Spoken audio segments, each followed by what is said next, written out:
Hello, Maverick fans. Welcome to another edition of the Mavpuckcast. Thank you for tuning in. Jon is back from Minnesota. I am back from Chicago. We are in Omaha to talk Omaha hockey. Jon, how was your trip?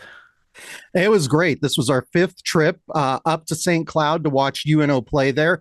A neat town, a neat venue at the Herb Brooks National Hockey Center to watch hockey. It was a lot of fun. Some of our fellow UNO fans were there. The Blecker family was there.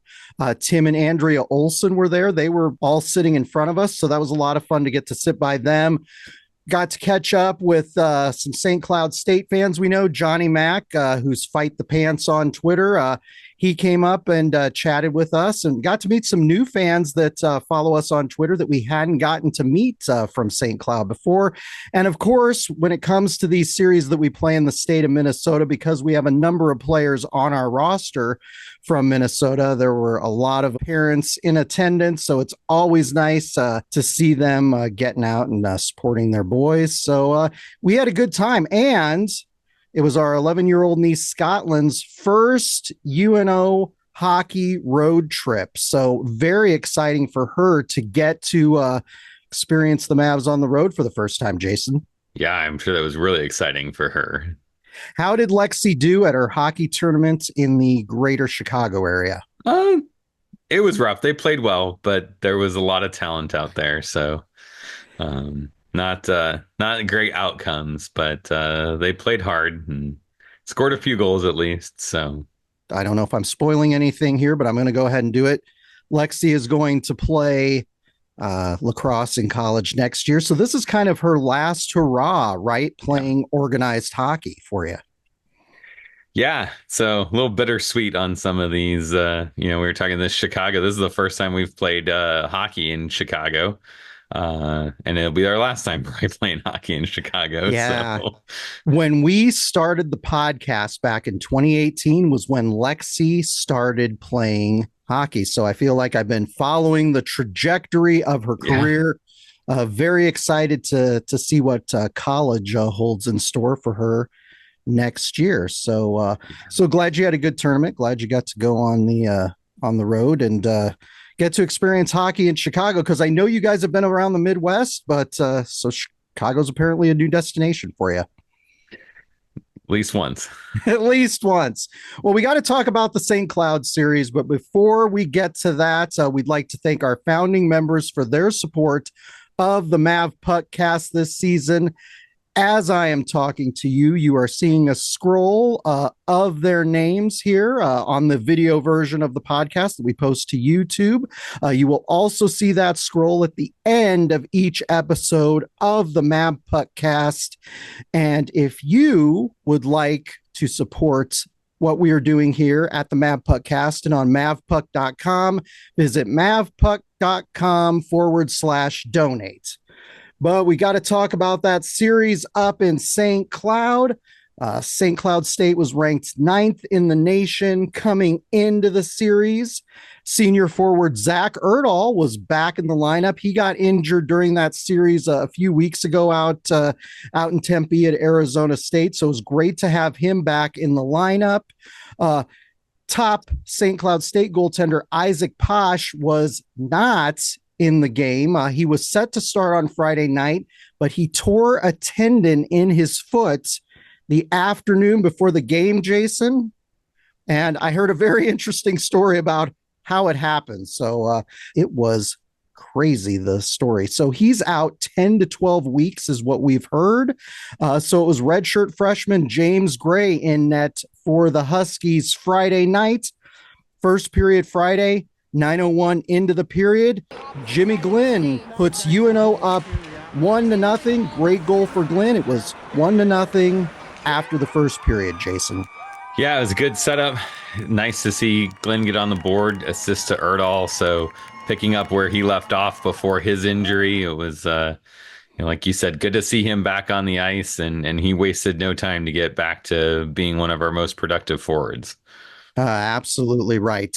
Second period Friday, 4:20 into the period. St. Cloud defenseman Warren Clark, a Tampa Bay Lightning draft pick, ties the score up. It was Warren Clark's first goal for St. Cloud. You know, you hear the name Warren Clark and you just think this is a guy that they put on the roster to help lift the team's GPA. So not the most impressive hockey name, but they tied it up 1-1 at that point. But 12-13 into the second, Zach Erdahl puts UNO up 2-1.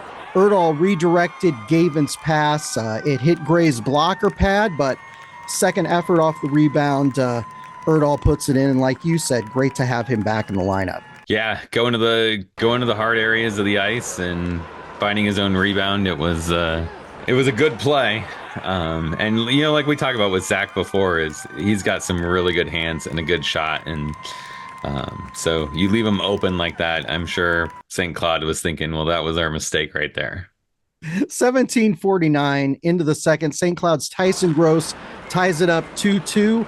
He pickpocketed UNO defenseman Dylan Gratton at the red line to get the puck. Just one of those unfortunate mental errors. So it's 2-2 at that point. And then with 19.2 seconds left in the second period, Gross gets his second goal of the game. Was set up by O'Coin at the side of the nets. He puts it in on Simon Lacosi. So St. Cloud State's up 3-2 going into the third period. Jason, I was a little bit nervous that UNO was letting it slip away. Yeah, we talked in the last episode about how hard those late period or early period goals are, how they can uplift one team and kind of take the wind out of the sails for another. And so it was really, I think I'm with you, a big question mark going into the third about how UNO was going to respond and come back and push back and try to get, I don't want to say back into the game because they were playing pretty well other than the mental mistake on the second goal for St. Cloud. So they really just need to get back to their brand of hockey and get back to putting pucks on net and bodies in tough areas, and good things would happen for them, I thought. Absolutely right. 22 seconds into that third period, Zach Erdahl ties it up 3-3. Bremer put a move on St. Cloud defenseman Cooper Wiley to maneuver in the zone to set up that pass to Erdahl. Great position for UNO to be in, and the game stayed tied 3-3 the rest of the way through regulation. UNO nearly put in the game winner in the closing moments of the third period. That would have been great, but they played really well, in particular the first and third period of the game, I thought. So it's 3-3. The end of regulation, and UNO's going to that 3-on-3 overtime. Jason, going into this series, UNO was 2-0 in overtime games. Both of those games occurred at the Icebreaker tournament out in Las Vegas that you and I were in attendance for. 148 into the 3-on-3 overtime up in St. Cloud on Friday night. Sam Stang gets the game winner. Really nice pass from freshman defenseman Marcus Broberg to set that up. Yeah, and then just a good move, get into space, and Sam roofs that short side there, and game over. And you know, like you said, it seems like UNO's really comfortable in this extra hockey situations, and you know, Sam specifically. You know, we've talked about, you know, he doesn't allow easy outs and creates and forces turnovers, and he's able to, you know, body himself to front of the net. And so good on him. It was nice to see, of all the players out there, to see him get one. Yeah, he's had a really nice season so far. Both of those forwards from Wisconsin, Erdahl and Stang, had great games on Friday night. So UNO wins 4-3. They get 2 out of 3 conference points in that game. So nice to have some positive results on the road in that first game of the series. And then going into the Saturday night game, certainly UNO was looking for more. 41 seconds into the first, Cam Mitchell picks Tyson Gross's pocket and puts UNO up 1-0. It was 1-0 UNO after one, and UNO had a number of good opportunities during that period, and I wish that they'd been able to put one home. Honestly, it was the best period that they played on Saturday. You know, a great play by Mitchell. Good work by them in that first period, but it gets lost a little bit in the second. Yeah, absolutely. Cam Mitchell was Jason's player of the week on last week's episode of the Mavpuckcast, and he's been having a nice season so far. But as we alluded to during the second period on Saturday night, the wheels sort of fell off. 103 into the second, St. Cloud freshman Austin Bernabek, who was one of our players to watch on last week's episode of the Mavpuckcast, ties the game up 1-1 on the power play. 13:05 in the second, St. Cloud's Tyson Gross puts the Huskies up 2-1 on the power play. 16:16 into the second, St. Cloud's Mason Salsquist makes it 3-1. That goal was not on the power play, Jason. And then with 21.2 seconds left in the second, Josh Ludke puts the Huskies up 4-1 on the power play. It was 4-1. St. Cloud after 2. It's a rough spot for the team. Certainly a rough spot as a fan to be in the arena for that second period performance. It was rough.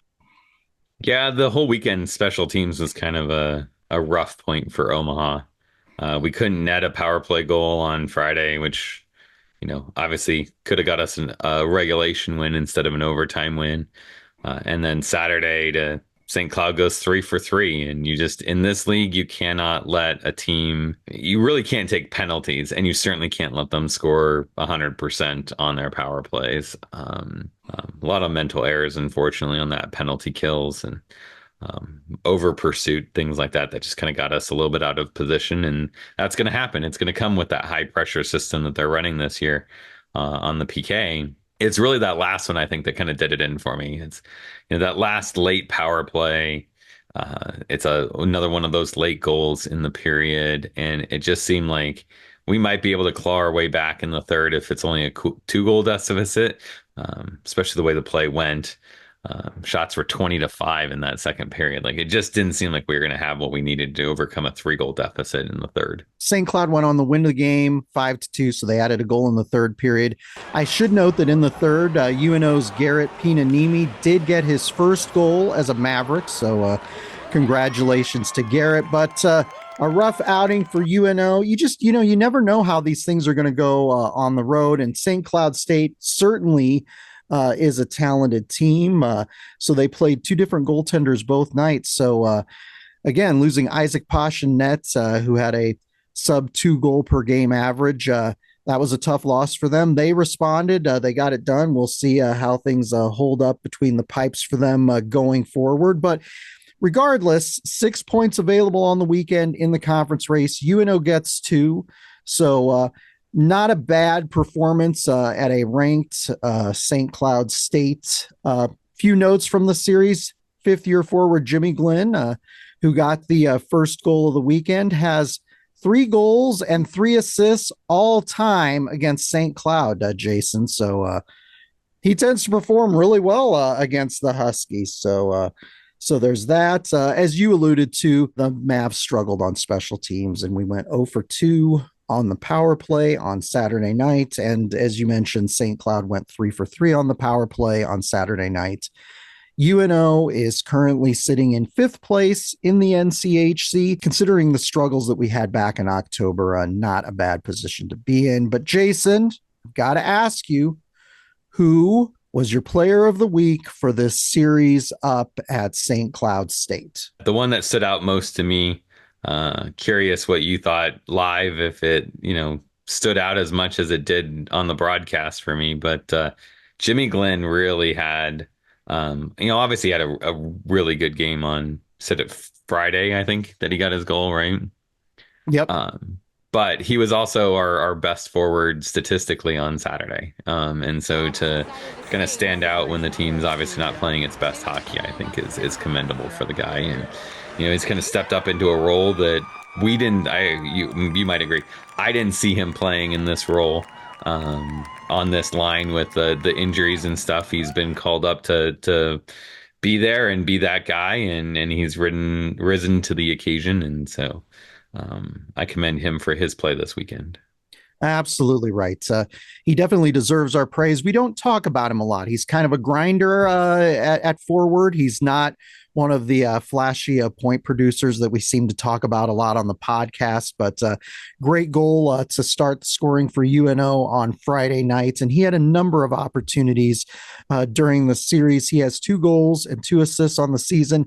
He's in his 5th year for UNO. And the reason I'm glad that you honored him was because in this day and age of the transfer portal where players seem to come and go, it's really nice to have those guys who stick with the program, work hard, and buy into what Coach Gabinet and company are doing here in Omaha. So great pick on Jimmy Glenn. I went back and forth. I mean, it's really tempting to want to pick Sam Stang or Zach Erdahl, but I'm going with junior defenseman Jacob Gavin. He had an assist on Friday nights. He has 2 goals and 8 assists this season. And I thought his puck handling all weekend long was really, really good, in particular in transition for UNO. And we don't talk a lot about the defenseman on here, but Jacob Gavin has been a really solid defenseman for UNO the past 3 seasons.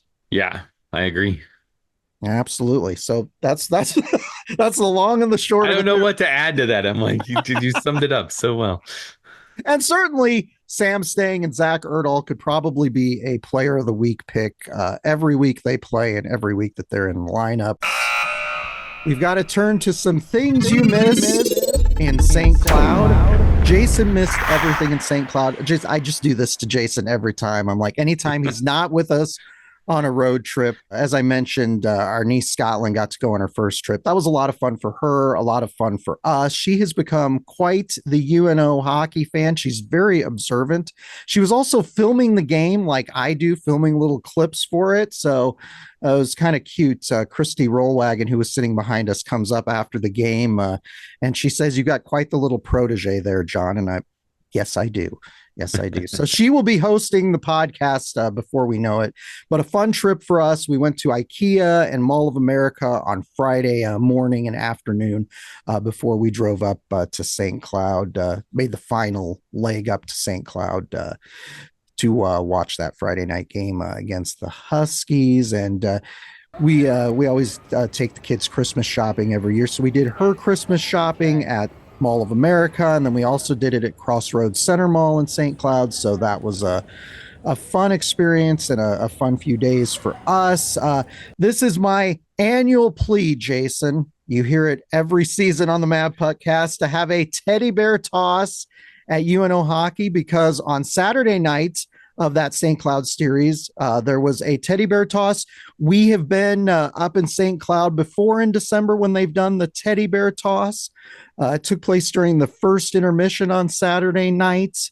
We purchased 2 stuffed huskies at IKEA at the Mall of America for the toss, because we like to be thematically appropriate when we are throwing stuffed animals onto the ice, Jason. So we got the mascot, which there were a couple of St. Cloud fans who told Bridget that was a really nice touch to bring those. We've purchased the husky at IKEA before for the teddy bear toss, so we enjoyed having the opportunity to do that. Jason, I would like at some point down the road to see a teddy bear toss at UNO hockey. Yeah, I'd love it. I haven't actually, I'm trying to remember. I don't think I've ever gone to a teddy bear toss game. I know a lot of teams do, and I've seen the videos of it. And, some of them are really cool to see how many people are throwing stuffed animals onto the ice and just like covering the entire sheet. And I just, there's so many good people in Omaha, and they get behind all the things, the cancer nights and Toys for Tots and all of that stuff, that like I just really think that the community would get behind it, especially if they plan it around events. Like, you do it in the fall, I'd worry about it a little bit. UNO's competing against Nebraska football or something, and maybe we don't have the attendance to support it. But I would think that come spring, when fewer people are in Lincoln, and Omaha hockey becomes a little bit more of a thing to pay attention to, I think it could be a good thing for the community. Yeah, it's kind of interesting. Apparently, according to one of the season ticket holders up at St. Cloud that we talked to before the game, they had little notice that the teddy bear toss was going to happen. So it was interesting when we got in the arena, they had actually kind of seated some of the seats with plushies, and then the cheerleaders were by the entrances handing out little plushies for people to throw. So I'm assuming that they did that to make sure that there was a good amount of stuffed paraphernalia being thrown out onto the ice for the game. The one Did they other, say what they were doing with them? Because I know it's been a little bit of a like some of them go to the children's hospitals, and I know some have worked with disadvantaged kids and give them out there. So I was just curious, did they say what charity these teddy bears went to? I'm sure they did, but I don't have the foggiest idea. All I hear is teddy bear toss, and I get to know that I get to throw an animal out on the ice. So I think they're fun. So at some point down the road, I would love to see it. But we aren't having a teddy bear toss this upcoming weekend, but the Sheila Leahy Toys for Tots is happening on Saturday nights of this upcoming series against Lindenwood. So I wanted to make a point of that. So Saturday, December 14th at Baxter Arena.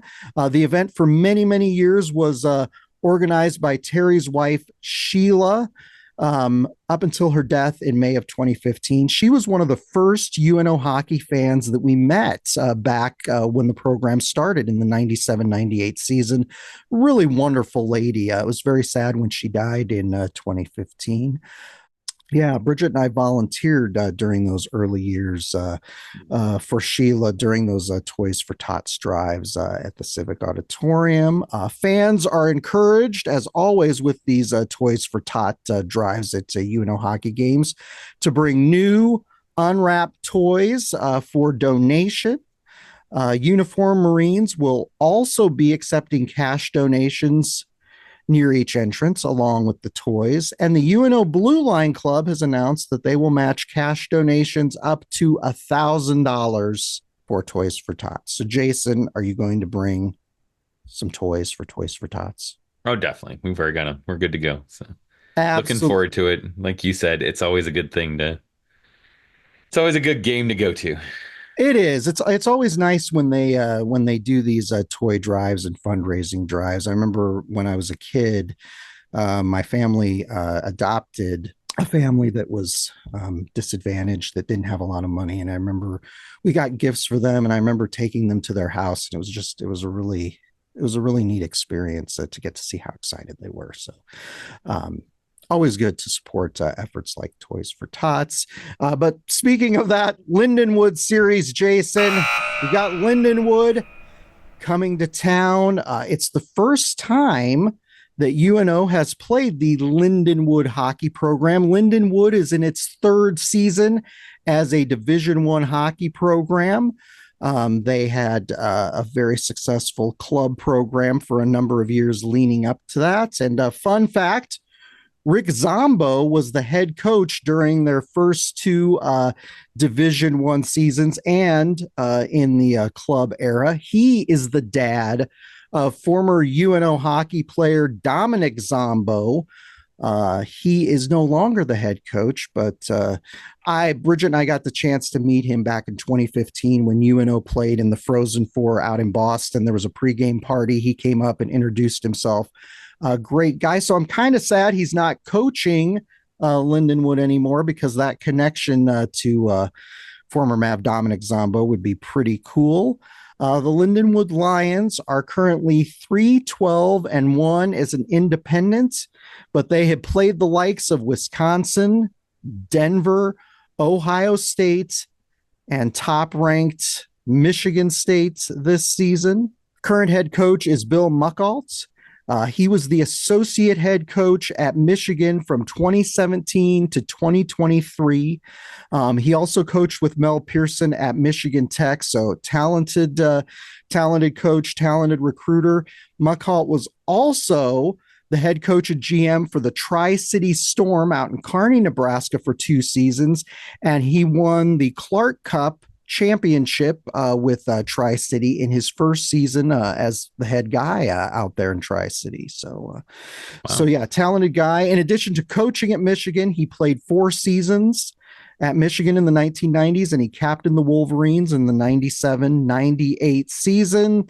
And Jason, if you needed any more fun facts on Coach Muckalt, he played 6 seasons in the NHL. So off to kind of a slow start, but again, a new program. I'm going to be curious to see what he's able to do there. Jason, initial thoughts. This is kind of one of those series that could potentially be dangerous for UNO if, heading into the holiday break. You just had a big series at St. Cloud, and you look at a team like Lindenwood, and you look at that 3-12-1 record, and you think to yourself, maybe they're a pushover. We should be able to sweep them, but potentially a dangerous matchup for UNO. Yeah, I think it'd be a little bit more dangerous if, UNO had gotten like 5 or 6 points up at St. Cloud or something and would be, as they'd say, a little full of themselves kind of thing. I think that the series up in St. Cloud humbles them a little bit. They know that they're still not there as far as, being able to be a top 10 team. So I think there's still, hopefully some mindset from the guys of you have to take care of the games that you should take care of. And that's, this we've talked in the past about you got to beat Miami, and we did. And so now it's a situation where you really should be able to beat this team and set you up going into the break and heading into NCHC play after the break. So Yeah, hopefully the guys have the mindset right, but it will be a challenge. There is some talent despite the record on this team with Lindenwood, and so you've got to be mindful of stuff. They're opportunistic. They roll full set lines. They're all going to give you a pretty similar style of play. They're going to be in your face. They're going to try to make you earn every inch of ice, and they do a pretty good job of it. Denver learned that, and so we've got to go out, take care of business. I think a big thing for Omaha is going to be the power play. They're going to take penalties, take advantage of those penalties. they're definitely going to give us their best game. And as I mentioned earlier, they played a lot of tough teams. So they played good, solid NCHC and Big Ten competition coming into this series. Some players to watch. Senior forward David Gagnon currently leads the team in points with 7 goals and 5 assists. He was with the team during its last season of club hockey. So great to see one of those guys who's been with the program for the long term doing well. Second on the team in points is sophomore Jaden Mercier. He has 4 goals and 3 assists. On the blue line, keep an eye on freshman defenseman Noah Houle. He has 5 assists and 15 block shots this season. His brother played 4 seasons at Maine. And in net, sophomore goalie Owen Bartoskovich. I had to, that's like a triple word score there name, Jason. Yeah. That's a lot of non-vowels there together. Absolutely right. He previously played a season at Minnesota. He has a 2.82 goals against average and a .914 save percentage. Jason, you talked a little bit about your thoughts on this series going in a few moments ago, but what's your prediction for this series? Do you think UNO sweeps? Do you think we split? Do you think we get swept by Lindenwood? What do you think's going to happen this upcoming weekend here at Baxter Arena? I really hope not the last one there. That would be a disaster. I think UNO sweeps this. I think they learned their lesson, especially their play when we watched the games against Miami. They know what it takes to beat the teams that they're supposed to beat, and it seems like they have a better mentality this year. So I'm hoping that continues against Lindenwood. Um, it's played on the ice, not in the stands. So the guys need to go out there and have the determined attitude and commit to what they need to do and work together as a team if they want to do it. What are your thoughts? Are you on the bandwagon here that we're gonna sweep them, or are you thinking they're gonna come in here and shock us twice in a row? No, I don't think they're going to shock us twice in a row. And I do think we'll sweep, and we should sweep this series, Jason. I think UNO, again, they've got to play fundamental hockey. They've got to play 3 solid periods of hockey, play smart, and hopefully some of the guys have been banged up slowly but surely. We're starting to get some of those guys back. And hopefully we can get some guys rolling that maybe have had a little bit of a struggle at the start of the yeah, season. Israel's in risk. We expected more out of them going into the season. This might be the series that they need. They've shown a good trajectory now, put some things together. If those guys really connect, that's going to, really help UNO headed into the second half of the season. We talked early on in the season before the season started in our early lines and stuff about Slipek. I think there's more to his game than we've seen. So maybe he breaks out of his shell this weekend. And I think if we start seeing some of that, some of the guys that we just haven't seen much of, or haven't seen, like you said, haven't seen what we expected to see out of them. I think if that happens, like, you're going to feel really good about UNO in January, February, March.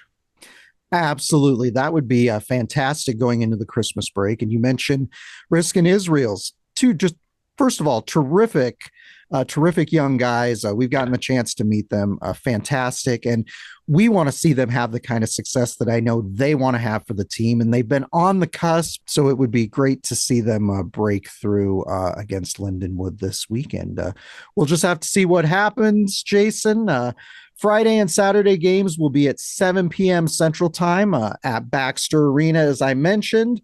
In addition to Toys for Tots on Saturday night, Friday night is Toga night at the game, Jason. So I mean, I loved Lumberjack night, but Jason, are you getting your sheets ready for Toga night?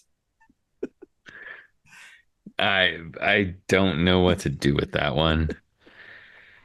I really don't. I get behind these. I like the, like, fans can participate thing, but there are things going through my head that I'm just like, oh, please, no. Yeah, I know. This is a family-friendly podcast here, and I mean, maybe they're hoping the students will do something with it, but I don't know. Having gotten to know a lot of the students who sit in the student section, this doesn't really seem like their vibe. But normally this time of year, I would expect like ugly Christmas sweater night, you know? Yes. Yep. But so, Which you would think they would do. Like, that would be perfect, because then you could sell a UNO version ugly sweater or something, or Durango comes out on the ice wearing something ridiculous. Like, I've yeah, even seen some, there was an AHL team that I saw, and their promotion was elf night. So they're encouraging everyone to dress as an elf. And I'm like, it seems more seasonally appropriate than togas. yeah, I have no idea what they're going to do with this. It's going to be 33 in Omaha on Friday, and there's a 50% chance of so. So good luck to those of you who decide to wear a toga to the game on Friday night. I'm curious to see thematically what happens with that night. If you're not, Are we going back to wearing our jerseys to the game, or are we still we can't jinx it? What's your what's your take on that one, John? I don't, yeah. So this sweatshirt I'm wearing right now, this Nike Maverick sweatshirt that Jason and I both got. I don't know if it was last season or season before last that we got at Lawler's Custom. We both wore this hoodie inadvertently on Friday night of the Miami series. And so Jason's like, well, we need to wear those same sweatshirts on Saturday night. Because I'm crazy. Yep. Yeah. Jason wore other clothing items that he'd worn on Friday night too. I do not want to get into that on the podcast. I was not as in depth on that. We will talk about it as the week progresses, Jason, because obviously I took this sweatshirt with me up to St. Cloud, but I did not wear it. We wore the military jerseys from the last 3 years, which were really great conversation starters with the St. Cloud fans up there. They were interested to see those jerseys. So we'll talk about what we're going to wear this weekend. I don't know if we're wearing these these same hoodies again or not. Jason's, I can tell he wants to wear these hoodies again. So when you see us at the game, you will know. It's just hard for me to not wear a jersey to a hockey game, Jason. We can let fans chip in to the conversation in the comments below and see what they say as to what we should do. If we should go back to the jerseys of the game, or we need to stay in Maverick apparel for this weekend. Yeah, Michael Sharp will definitely be doing a series of comments on the post so he can let us know what he thinks about that. And the rest of you certainly can chime in on our various social media platforms. We hope to see all of you out there for this series against Lindenwood. But if you're not able to come, you can listen to the games on the radio on 1290 Coil in Omaha, or anywhere online on the Varsity Network app. Mike Valancourt and Terry Leahy, of course, have the call. They are both great guys. You can watch the games on NCHC TV. And of course, be sure to follow Mavpuck on all of our socials: Facebook, Twitter, Instagram. You can find links to those social channels on mavpuck.com, as well as back episodes of this podcast. But until next time, Jason, go Mavs. Go Mavs.